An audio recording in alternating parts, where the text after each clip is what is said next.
Y ahora, el traguito de la semana.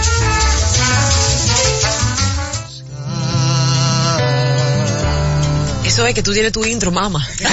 Claro, mi intro. Tú eres así. Pues hoy tenemos en el traguito de la semana como tema el whisky y su añejamiento. Tenemos de la mano al bartender Julio Ruiz, que ya ha estado colaborando. ¡Háblame de Julio! Es parte de esta familia fabulosa. No. ¿Quién nos va a estar preparando dos cócteles? Whisky Sour, que es un clásico, y un penicillin, ¿verdad? Sí. Penicillin, algo súper interesante. O sea que si tú tienes dolor de garganta, te puedes tomar tu penicillin. En realidad sí, porque tiene miel, jengibre y limón. Así es. ¿Y clara de huevo? Señor. Entonces, empecemos por acá con la entrevista. Háblenme, Franklin y Frima May, de su experiencia con el whisky. ¿Qué ustedes saben? ¿Les gusta, no les gusta? ¿Qué experiencia traumática o no traumática o feliz hemos tenido? Yo realmente estoy haciendo una práctica nueva, dime si eso es recomendable. Yo solamente estoy bebiendo whisky a la roca últimamente. ¡Ay, qué losi! Ok, ¿qué tipo de whisky? ¿Scotch, bourbon? O sea, ¿qué tipo de whisky? Bueno, no sé cuál es el Dewar, ¿qué tipo de whisky? Qué lindo. Scotch, ok. También eso cuando vuelva. Glenfiddich, yo bebo ese a la roca. Muy bien. Pero no sé, ustedes me educarán un poco. Franklin, ¿algo que agregar? Sería bueno. ¿Qué es lo que tú bebes, Franklin? El humo más rápido que yo me he dado. Con whisky. Y peor fue con whisky. De ahí volví al romo. ¿Volviste? Qué lindo, me devolví. ¿Y qué pasó en esa experiencia? ¿Cómo tuvo el humo, Doc? ¿Tuvo bien? Aquí somos abiertos. Censurado. ¿Censurado? Oh, Dios. Hay video. Cuando eso no existe en las redes, fácilmente. Oye. Me ayudó. Bueno, chicos, en realidad, el whisky, su significado, la palabra whisky, viene del idioma gaélico, que es el idioma que era hablado en Escocia, que significa, se decía en gaélico, whisky beata, que significa agua de vida, water of life. Sí. Water. Exactamente, agua de vida. Inicialmente, quienes empezaron a destilar y a hacer whisky fueron los irlandeses, inclusive unos monjes, por allá por el siglo IV después de Cristo. Entonces, en Escocia, la primera vez que se tiene registrada como la palabra whisky que llega a sonar a Escocia es en los 1494 aproximadamente. Okay. Entonces, dependiendo del tipo de whisky que sea, puede ser el Glenfiddich, es un whisky single malt, de una sola malta.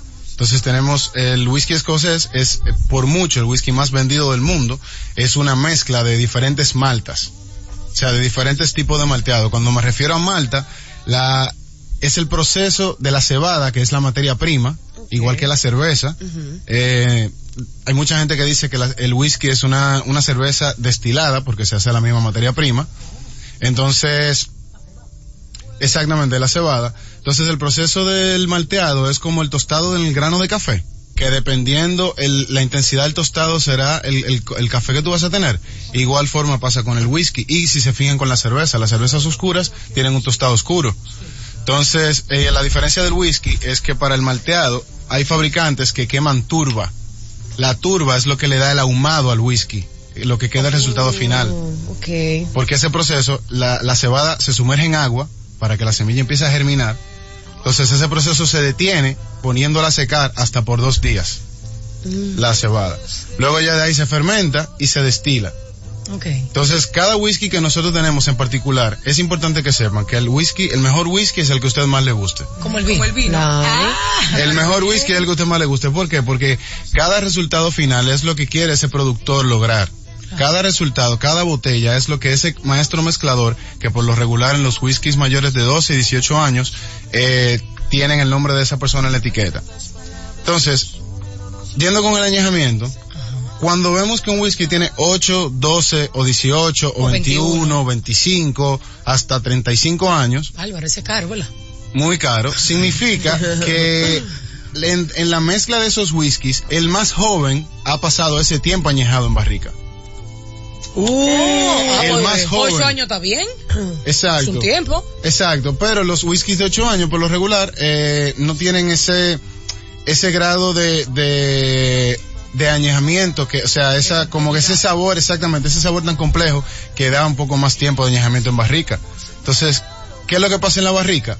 la madera interactúa con el alcohol y el alcohol absorbe las propiedades químicas que tiene la madera, que es lo que le da el sabor. Entonces, ¿qué pasa? El alcohol se evapora. En esa región de Escocia y Reino Unido se evapora alrededor de un 2% al año. Significando que un whisky de 12 años tenemos aproximadamente un 25% menos de la barrica. Sí. Entonces, pues de 35 años es una agua. Pero se va rellenando. Entonces, eso que se evapora, cuando empezaron a hacer whisky, no había los avances tecnológicos que tenemos hoy día para saber que eso es la evaporación del alcohol, y le llamaban The Angel Share, la tajada de los ángeles. Ay, es verdad, yo he escuchado eso. La tajada de los ángeles. La tajada de los ángeles, porque ellos decían que el whisky era tan bueno que los ángeles bajaban del cielo a tomárselo, y por eso les faltaba en la barrica. Loco, todo lo han diosificado con respecto al alcohol.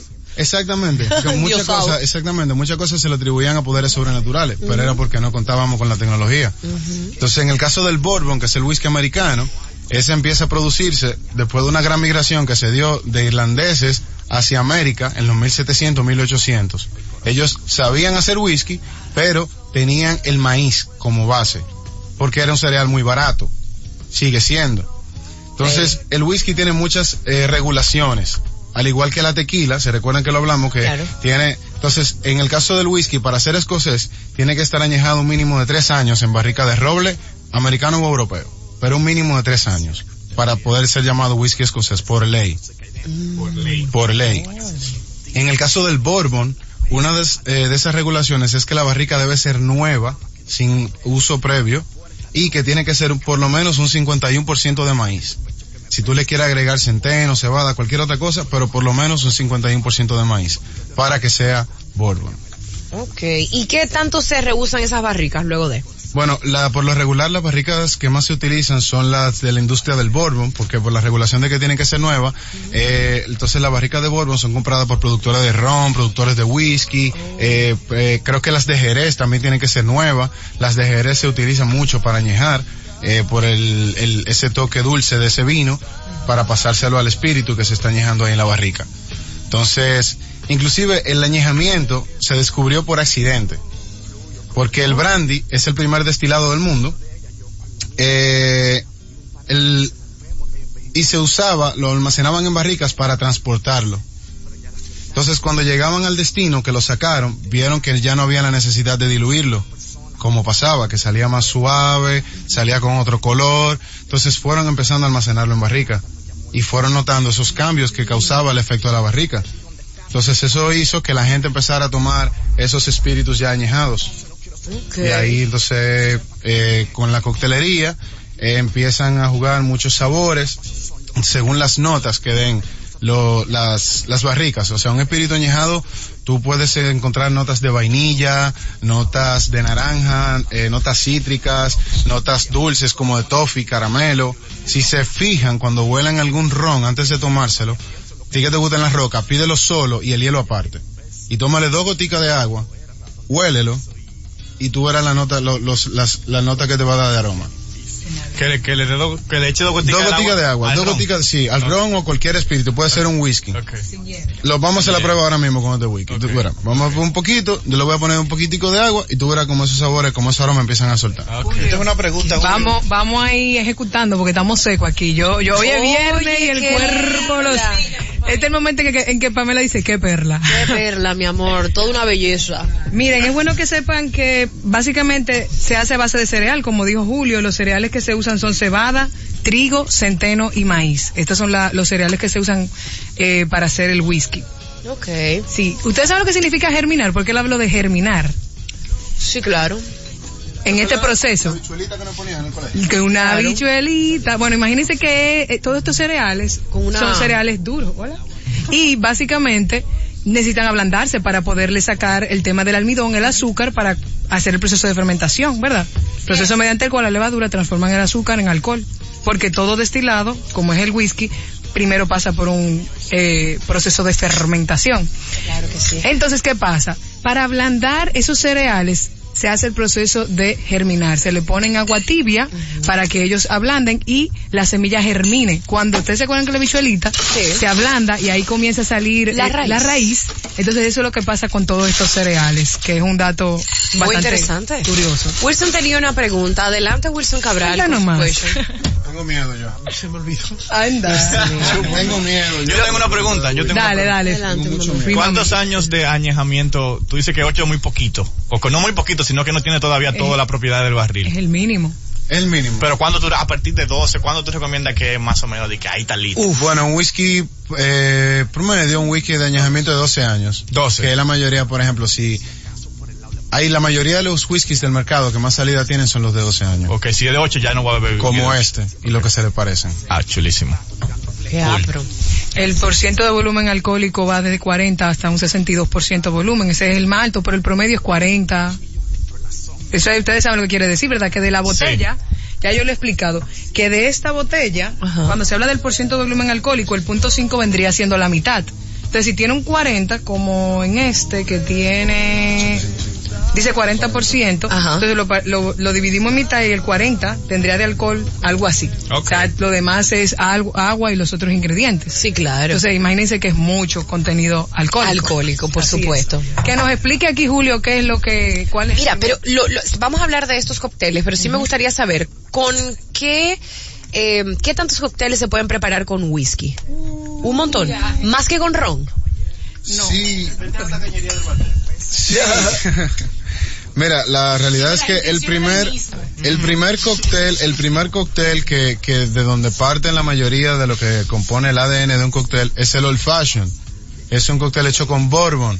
Tiene azúcar, su composición, como su ADN, es un espíritu, un endulzante, un agente amargo, que es un bitter, y agua. Pues se le pone una cucharada de soda. Entonces, partiendo de ahí, tú tienes esos 4 elementos y tú logras balancearlos. Primero debes probar probar el espíritu para saber qué notas te dan. Y con esas notas que te dan son los sabores con los que tú puedes jugar a la hora de crear un cóctel. O sea que de verdad no hay limitante. Yo lo que siempre he dicho es que un cóctel es igual a la calidad de sus partes. O sea, si tú tienes un buen espíritu, si tú tienes buenos ingredientes, tú vas a tener un buen cóctel. Si tú tienes un mal producto, tú no vas a tener un cóctel tan bueno. Claro. Entonces, eso es lo único, o sea, y tratar de balancearlo, tratar de siempre balancear como los sabores. Me gusta. Pues mientras Julio va preparando estos coctelitos, vamos a una breve pausa comercial y ya regresamos rapidito.